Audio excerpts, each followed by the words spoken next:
Bismillahirrahmanirrahim. Assalamu alaikum. Today the topic which we are going to study is disturbances in the structure of dentin. Local or systemic environmental factors that affect dentin formation also tend to affect enamel formation. Turner tooth and regional odontodysplasia are examples of disturbed dentin formation resulting from environmental factors. Generalized disturbances in dentin formation are usually hereditary and include conditions such as dentinogenesis imperfecta, which we can also write as DI, and dentin dysplasia DT. Familial hypophosphatemia, vitamin D resistant rickets is also in the category. The two basic types of hereditary dentinal disturbances are D1, that is dentinogenesis imperfecta, and DD, dentin dysplasia. Dentinogenesis imperfecta is divided into three subtypes, and DD is divided into two subtypes. When grossly examined in a sagittal plane, the characteristic features of overall appearance and the shape of pulpal structures are useful in differentiating between two types. Dentinogenesis imperfecta. Dentinogenesis imperfecta is a hereditary defect consisting of opalescent teeth composed of irregularly formed and unmineralized dentin that obliterates the pulp chambers and pulp canal. It is a genetic disorder that affects the development of dentin, the hard tissue beneath the enamel of teeth. It leads to teeth that are discolored and are more susceptible to wear, breakage, and loss. Types of dentinogenesis imperfecta. Type 1. D1 is an inherited disorder of dentin formation, and it usually exhibits an autosomal dominant mode of transmission.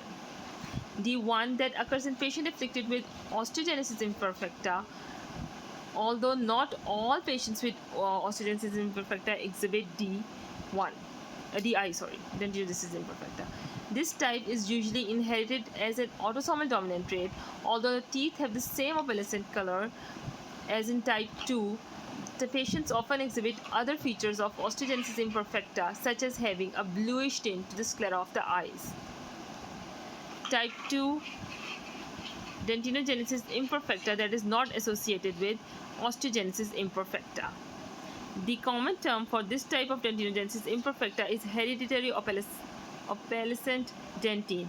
It is the most common type and is inherited as an autosomal dominant trait. Incidence is approximately 1 in 8,000 persons. Type 3 is Brandywine type. It is rare and inherited as an autosomal dominant trait. It occurs in a racial isolate in the state of Maryland and has been considered as merely a homozygous expression of type 2. Clinically, it is the same as type 1 and type 2, except the patient exhibits multiple pulpal exposures in the deciduous dentition. These are the subtypes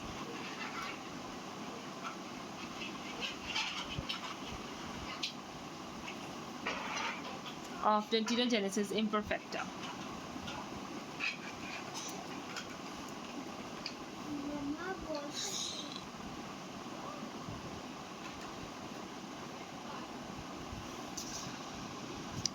The clinical features.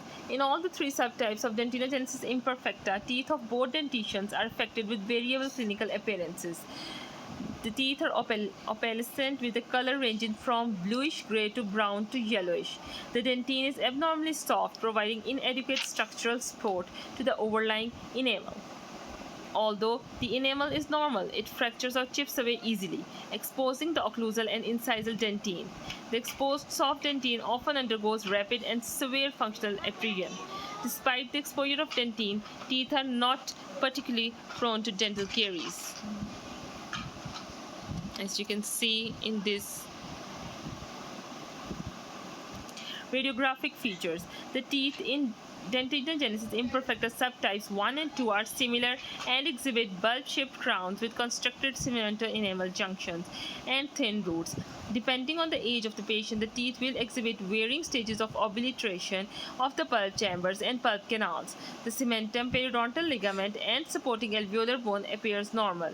The teeth in dentinogenesis imperfecta type 3 may be similar to those seen in type 1 and type 2, or they may exhibit extremely large pulpal chambers surrounded by a thin shell of dentin.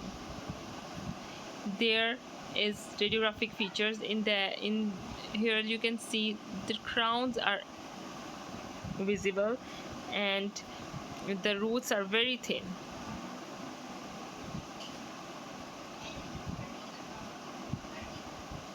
Now let's come to histopathology.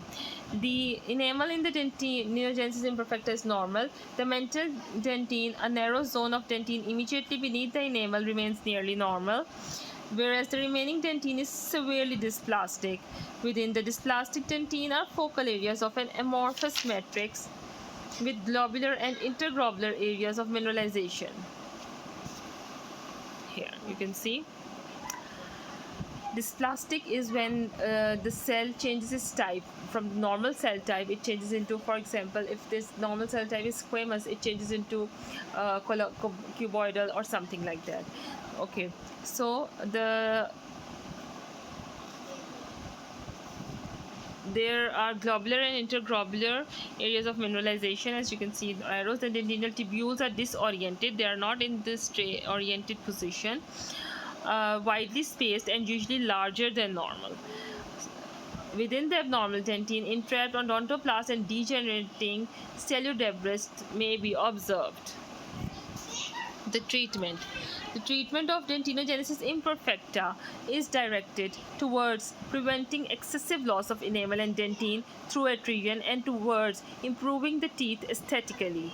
This can be accomplished with appropriate restorations such as metal and porcelain composite crowns.